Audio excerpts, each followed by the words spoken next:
महाभारत युद्ध जब सुनिश्चित हुआ तो भगवान ने तो कह दिया था कि मैं शस्त्र अस्त्र नहीं उठाऊंगा, और जब भगवान ने यह कहा कि मैं अस्त्र शस्त्र नहीं उठाऊंगा तो दुर्योधन बोला एक काम करिए, फिर आप कौरव पक्ष में, महाराज जी वैसे हम तो बहुत बलवान हैं, आप एक काम करो, आप पांडवों के पक्ष में चले जाओ। बड़ा चतुर है दुर्योधन। ठाकुर जी से बोला, जैसे भगवान ने निर्णय लिया ना कि मैं शस्त्र नहीं उठाऊंगा, तो सब जब चले गए तो दुर्योधन एकांत में भगवान से बोला, देखो ठाकुर जी कुछ भी हो, पांडव हैं तो मेरे भैया, मुझे इनकी बड़ी चिंता रहती है। क्यों? हमारे पास तो सेना का बल भी बहुत है, अस्त्र शस्त्रों का बल भी बहुत है, योद्धाओं का बल भी बहुत है, लेकिन इनके पास ना तो अस्त्र शस्त्र है, ना सेना है, कुछ भी नहीं है। इसलिए मेरी तो ऐसी मान्यता है कि आप इनके पक्ष में ही रहो, कम से कम आप इनके संग रहेंगे तो मुझे ये सांत्वना रहेगी, चलो कोई तो एक बड़ा है इनके पास। भगवान बोले, सब समझ रहा हूं मैं तेरी बात। और दुर्योधन भगवान की सेना लेकर के आ गया। भीष्म पितामह बैठे थे। भीष्म पितामह ने जैसे दुर्योधन को देखा तो दुर्योधन से बोले, ए दुर्योधन, तुम द्वारिका गए थे भगवान को लाने के लिए, क्यों नहीं लाए? बोले, अरे क्या लाता? वो बोले कि मैं अस्त्र शस्त्र नहीं उठाऊंगा, और जो अस्त्र शस्त्र ही नहीं उठाएगा उसको लाने से क्या फायदा, मैं तो उनकी सेना लेके आ गया। मैंने कि और हंस के बोला, मैंने तो उनको जाके बोल दिया कि तुम पांडवों की तरफ ही चले जाओ, उनका क्या काम था यहां पे। भीष्म पितामह बोले, अरे मूर्ख, कितना गलत काम करके आया, तुझे क्या पता, वो कृष्ण हैं, कंस को मारने के लिए भी शस्त्र की आवश्यकता नहीं पड़ी थी उनको। भीष्म पितामह बोले, तू क्वांटिटी तो ले आया, क्वालिटी तो वहीं दे आया, छोड़े आया श्री कृष्ण को। लेकिन भीष्म पितामह ने भी उस दिन प्रतिज्ञा ली, वासुदेव कर चक्र न धरहि तो तुमको मुख न दिखाऊं, लाजत है मेरी गंगा जननी में शंतनु सुत न कहाऊं। यदि महाभारत युद्ध के बीच में वासुदेव श्री कृष्ण ने शस्त्र नहीं उठाया तो मैं गंगा का बेटा नहीं, मैं शांतनु का पुत्र नहीं। प्रतिज्ञा लेता हूं कि ऐसा युद्ध करूंगा कि कृष्ण को शस्त्र उठाना पड़ेगा। जब ये युद्ध में निर्णय ले लिया भीष्म पितामह ने, और युद्ध 10 दिन का हो गया, और 10 दिन के युद्ध में जब आंकड़े देखे गए तो पांडवों की सेना का तो कुछ ही सैन्य बल खत्म हुआ, लेकिन कौरवों की सेना तो आधी हो गई 10 दिन में।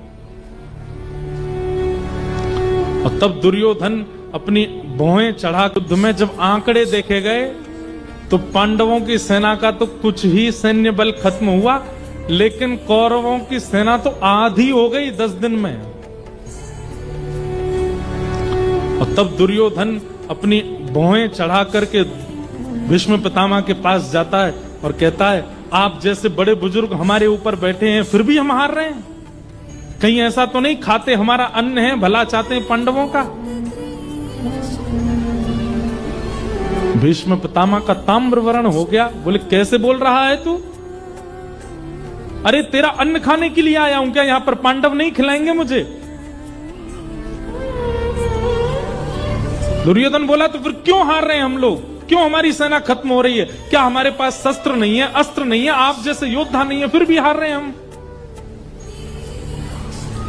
भीष्म पितामह ने कहा, तुझे मृत्यु का बहुत भय है, जीतने की बहुत भूख लगी है तुझे।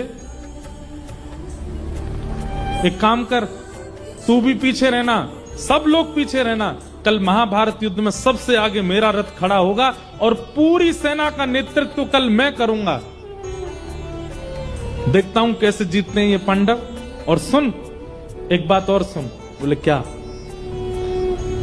आज अर्धरात्रि में मैं जब संध्या कर रहा हूंगा तब अपनी पत्नी भानुमति को भेजना मेरे पास,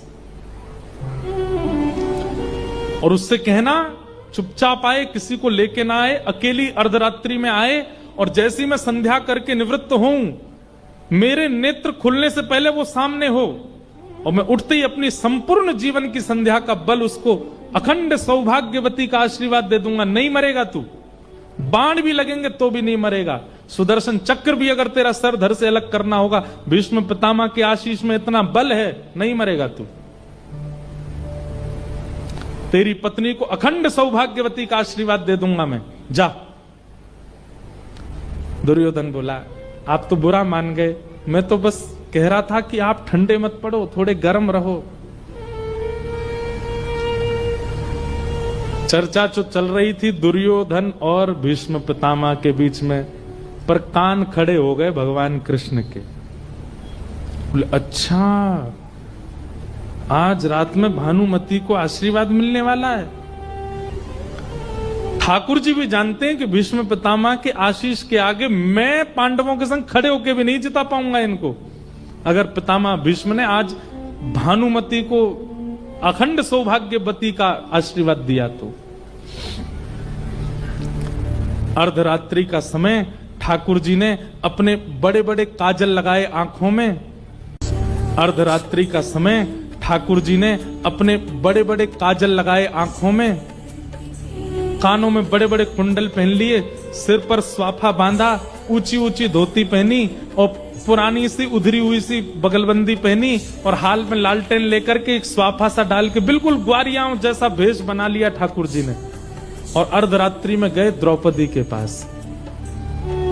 सो रही थी द्रौपदी, उसके सोते हुए के पैर के अंगूठे को खींचा भगवान ने, उठ के खड़ी हो गई। कौन है? ए मैं हूं, चिल्ला मत इधर आ। द्रौपदी से प्रेम देखो ठाकुर जी का। भैया आप इतनी रात को क्यों आए?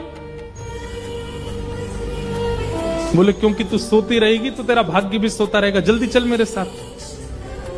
और सोती हुई द्रौपदी को ही उठा लिया, उसने वस्त्र आदि अपने ठीक किए, ठाकुर जी लेकर के उसको, दोनों बहन भैया रात में दौड़ रहे हैं भीष्म पितामह के शिविर की ओर, तेजी से ठाकुर जी चला रहे हैं। द्रौपदी दौड़ नहीं पा रही थी, उसने पैरों में एक जूती सी पहनी हुई थी। ठाकुर जी बोले क्या धीमे धीमे क्यों चल रही है?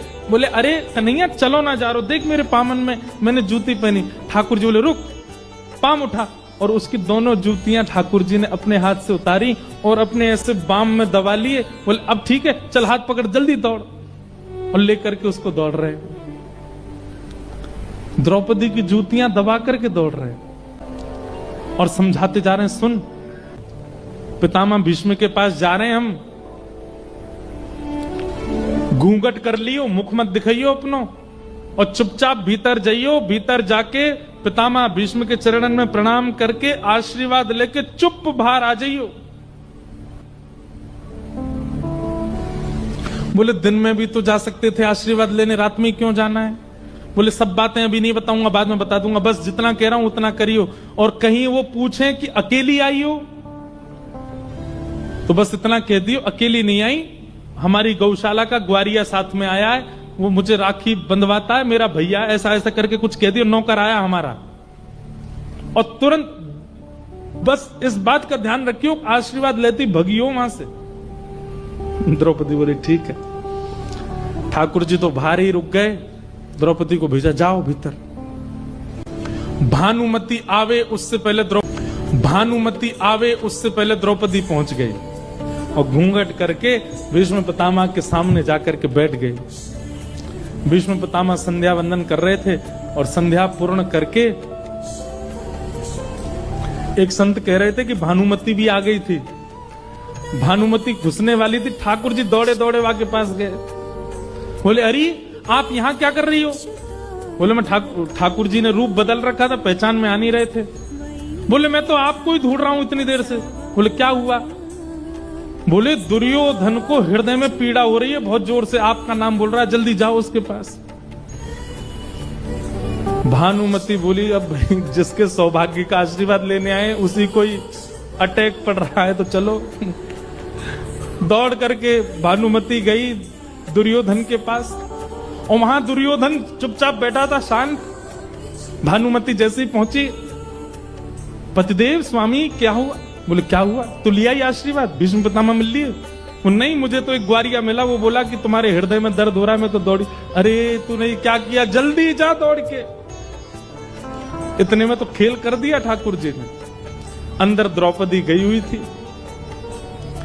भीष्म पितामह के नेत्र खुले, अपनी माला को नेत्रों से लगा करके और तुरंत अपने हाथ में जल लिया आ गई भानुमति?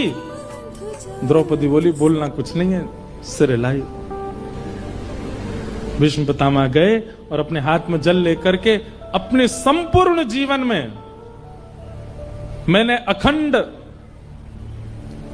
ब्रह्मचर्य का पालन किया, मैंने ये नित्य कर्म किए, मैंने ये पूजा की, मैंने गायत्री की उपासना की। हे विधाता, संपूर्ण बल अखंड सौभाग्यवती का मैं आशीर्वाद देता हूं। और जल छोड़ करके और दोनों हाथों से अखंड सौभाग्यवती भव, द्रौपदी को आशीष दे दिया। तेरा सुहाग अखंड हो जाए, कोई नहीं मार सकता उसको। जैसे ही द्रौपदी ने सोचा अखंड सौभाग्यवती भव, और आज युद्ध में यही बाण लेके भाग रहे थे अर्जुन के पीछे, तो द्रौपदी ने सोचा ये आशीर्वाद देके कल कहीं मुकर ना जाएं, इनको जिम्मेवारी इनकी याद दिला दूं। तुरंत द्रौपदी ने अपना घूंघट ऊपर किया और बोली, याद रहे पांचों में से एक का भी बाल बांका नहीं होना चाहिए। और पितामह, अब संपूर्ण महाभारत युद्ध में आपकी जिम्मेवारी है, युद्ध के अंतिम दिन मेरे सुहागों को आप लेके आओगे मेरे पास। आपने आशीष दिया।